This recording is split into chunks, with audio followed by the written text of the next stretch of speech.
శ్రీ ఆంజనేయ స్తోత్రం వినిపిస్తున్నవారు బాలసుబ్రహ్మణ్యం కలవలపల్లి. తప్తకాంచన సంకాశం నానారత్న విభూషితం ఉద్యద్బాలార్కవదనం త్రినేత్రం కుండలోజ్వలం మౌంజీ కౌపీన సంయుక్తం హేమయజ్ఞోపవీతినం పింగళాక్షం మహాకాయం టంకశైలేంద్రధారిణం శిఖానిక్షిప్తవాలాగ్రం మేరుశైలాగ్రసంస్థితం మూర్తిత్రయాత్మకం పీనం మహావీరం మహాహనుం హనుమంతం వాయుపుత్రం నమామి బ్రహ్మచారిణం త్రిమూర్త్యాత్మకం ఆత్మస్థం జపాకుసుమసన్నిభం నానాభూషణ సంయుక్తం ఆంజనేయం నమామ్యహం పంచాక్షరస్థితం దేవం నీలనీరదసన్నిభం పూజితం సర్వదేవైశ్చ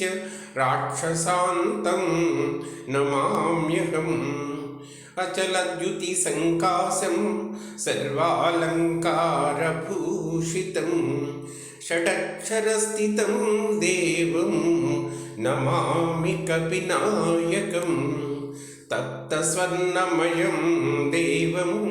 హరిద్రాభం సురార్చితం సుందరం సాబ్జనయనం త్రినేత్రం తం నమామ్యహం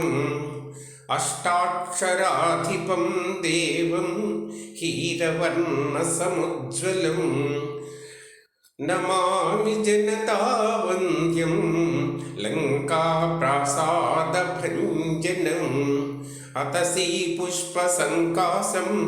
దశవర్ణాత్మకం విభుం జటాధరం చతుర్బాహుం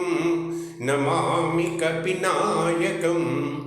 ద్వాదశాక్షరమంత్రస్య నాయకం కుందధారిణం అంకుశం చ దధానం చ కపివీరం నమామ్యహం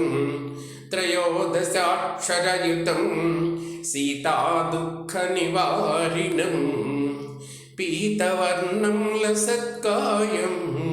భజే సుగ్రీవమంత్రిణం మాలామంత్రాత్మకం దేవం చిత్రవర్ణం చతుర్భుజం పాశాంకుశ అభయకరం ధృతటంకం నమామ్యహం సురాసురగణైః సర్వైః సంస్తుతం ప్రణమామ్యహం ఏవం ధ్యాయేన్నరో నిత్యం సర్వపాపైః ప్రముచ్యతే